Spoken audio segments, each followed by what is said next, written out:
கிறிஸ்துவுக்குள் அன்பான தேவனுடைய பிள்ளைகளை, இயேசுவின் நாமத்தில் உங்களை வாழ்த்துகிறேன். எல்லாருக்கும் தெரிந்த ஒரு அருமையான பாடலை பாடி ஆண்டவருடைய நாமத்தை உயர்த்தி மகிமைப்படுத்துவோம்.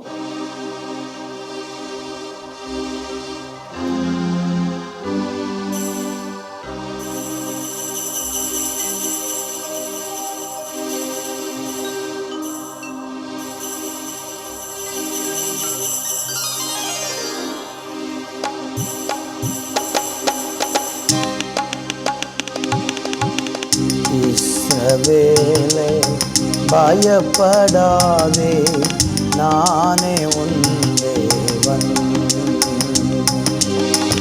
இஸ்ரவேலே பயப்படாதே, நானே உன் தேவன். வழியும் சத்தியமும் ஜீவனும் நானே. வழியும் சத்தியமும் ஜீவனும் நானே. இஸ்ரவேலே பயப்படாதே, நானே உன் தேவன்.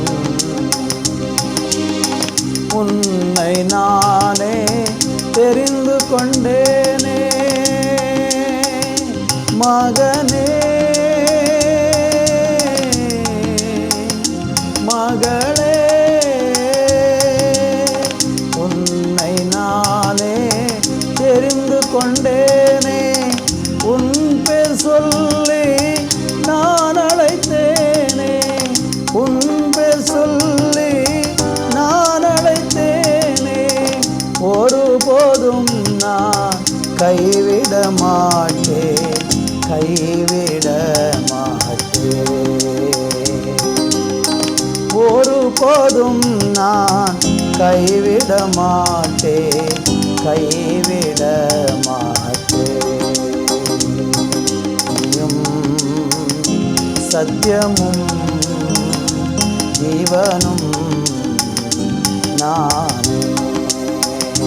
வழியும் சத்தியமும் ஜீவனும் நானே. இஸ்ரவேலே பயப்படாதே, நானே உன் தேவன். இஸ்ரவேலே பயப்படாதே, நானே உன் தேவன். ஆண்டவரே, உமக்கு நன்றி செலுத்துகிறோம். இஸ்ரவேலே பயப்படாதே, நான் உன்னோடு கூட இருக்கிறேன் என்று சொன்ன தேவன் இந்த நாளில் எங்களோடு இருந்து எங்களை தைரியப்படுத்துகிறதற்காக உமக்கு நன்றி. இயேசுவின் நாமத்தில் ஜெபிக்கிறோம் நல்ல பிதாவே, ஆமேன், ஆமேன். ஆண்டவருடைய பிள்ளைகளே, இந்த நாளிலே ஏசாயா தீர்க்கதரிசன புஸ்தகம் 41ஆம் அதிகாரம் 10வது வசனத்தை வாசிக்கிறேன். நீ பயப்படாதே, நான் உன்னுடனே இருக்கிறேன். திகையாதே, நான் உன் தேவன். நான் உன்னை பலப்படுத்தி உனக்கு சகாயம் பண்ணுவேன். என் நீதியின் வலக்கரத்தினால் உன்னை தாங்குவேன். தேவ ஜனமே, இந்த வேத பகுதியில் நம்ம வாசிக்கும்போது பயப்படாதே, நான் உன்னுடனே இருக்கிறேன் என்று ஆண்டவர் சொல்லுகிற ஒரு வார்த்தை. இது யாரை குறித்து ஆண்டவர் சொல்லியிருக்கிறார் என்கிற காரியத்தை நம்ம பார்த்தால் 8வது வசனத்தை வாசிக்கும் பொழுது அங்கு ஆண்டவர் சொல்லுகிறார், என் தாசனாகிய இஸ்ரவேலே, நான் தெரிந்து கொண்ட யாக்கோபே, என் சிநேகிதனாகிய ஆபிரகாமின் சந்ததியே என்று சொல்லுகிறார். இந்த வசனத்தை வாசிக்கும் போதே அந்த இஸ்ரவேல் யார் என்பதற்கு தெளிவான ஒரு விளக்கத்தை சொல்கிறார். யாராம் இந்த இஸ்ரவேல்? என் சிநேகிதனாகிய ஆபிரகாமின் சந்ததியே அப்படின்னு கர்த்தர் சொல்கிறார். அப்போ ஆபிரகாமனுடைய சந்ததி தான் இன்றைக்கு வரையிலும் இஸ்ரவேல் என்று அறியப்படுகிறது. வேத புஸ்தகம் முழுவதும் ஆண்டவர் தனக்கென்று ஒரு ஜனத்தை தெரிந்து கொண்டார். அந்த ஜனம் யாரிடத்திலிருந்து புறப்பட்டது என்றால் ஆபிரகாமினிடத்திலிருந்து. ஆபிரகாமின் மூலமாக இந்த உலகத்தில் உருவான ஒரு சந்ததி தான் இஸ்ரவேல் என்று அழைக்கப்படுகிற சந்ததி. இன்னும் சுருக்கமாக சொன்னால், யூதர்களாக இன்று வரைக்கும் உலகத்தில் இருக்கக்கூடிய அந்த மக்கள் ஆபிரகாம் என்கிற ஒரு தனி மனிதனிடத்திலிருந்து புறப்பட்டதான ஜனங்களாக இருக்கிறாங்க. அன்பு தேவனுடைய பிள்ளைகளே, அந்த ஆபிரகாமுடைய சந்ததியாகிய இஸ்ரவேலை பார்த்து கர்த்தர் சொல்கிறாரு, நீ பயப்படாதே என்று.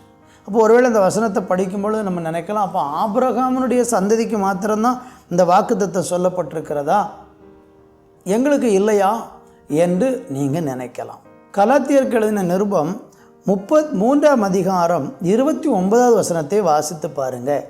அங்கே என்ன சொல்லப்பட்டிருக்கிறது? நீங்கள் கிறிஸ்துவனுடையவர்கள் ஆனால் ஆபிரகாமின் சந்ததியாராயும் வாக்குத்தத்தத்தின்படி சுதந்திரராயும் இருக்கிறீர்கள். அருமையான தேவனுடைய பிள்ளைகளே, நாம் ஆபிரகாமினுடைய சந்ததிக்கு கொடுத்த அந்த ஆசீர்வாதத்திற்கு எல்லாம் நாமும் சுதந்திரவாளிகளாக மாறுகிறோம். எப்படி என்றால், நம்ம எல்லாரும் இயேசு கிறிஸ்துவை விசுவாசிக்கிறதன் மூலம் ஆபிரகாமனுடைய அந்த சந்ததிக்கு கொடுக்கப்பட்ட எல்லா நன்மைகளையும் தேவன் நமக்கும் கொடுக்கிறார். கர்த்தருக்கு மகிமை உண்டாவதாக. இந்த நாட்களில் நாம் ஆண்டவராகிய தேவனாகிய கர்த்தரை ஏற்றுக்கொள்ளும் போது நம்மளும் ஆபிரகாமனுடைய சந்ததிகளாக மாறுகிறோம்.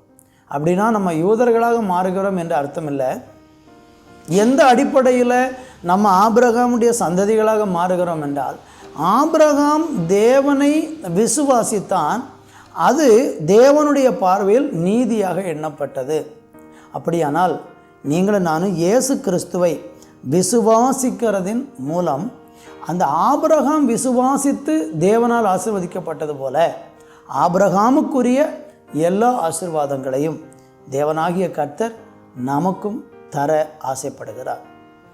எனவே நாம் ஏசாயா தீர்க்க தரிசனம் 41:10 8 வாசித்தது போல அந்த ஆபிரகாமுக்குரிய தைரியத்துக்குரிய வாக்குத்தத்தம் உங்களுக்கு எனக்கு சொந்தமாக இருக்கிறது. நீங்கள் இயேசுவை விசுவாசித்து அந்த விசுவாசத்தின் மூலம் ஆபிரகாமனுடைய சந்ததிகளாக மாறி பயப்படாதே நான் உன்னோடு கூட இருக்கிறேன் என்று சொன்ன வாக்குத்தத்தம் உங்களுக்கும் எனக்கும் சொந்தமாகிறது. நீங்கள் பயப்படாமல் தைரியமாக ஆபிரகாமுக்குரிய ஆசீர்வாதத்தை பெற்றுக்கொள்ள இன்றைக்கே இயேசுவை ஏற்றுக்கொண்டு ஆசீர்வாதத்தை பெற்றுக்கொள்ளுங்கள். கர்த்தர் உங்களை ஆசீர்வதிப்பார். செபிப்போம். நல்ல பிதாவே, இந்த நாளுக்காய் நன்றி. நீங்கள் கொடுத்திருக்கிற நல்ல வார்த்தைகளுக்காக தேவனை ஸ்தோத்தரிக்கிறோம். ஆபிரகாமின் சந்ததிக்குரிய எல்லா ஆசீர்வாதங்களையும் எங்களுக்கு தந்து நீங்கள் ஆசீர்வதிக்க போகிறதற்காய் நன்றி. இயேசுவின் நாமத்தில் பிதாவே, ஆமேன், ஆமேன்.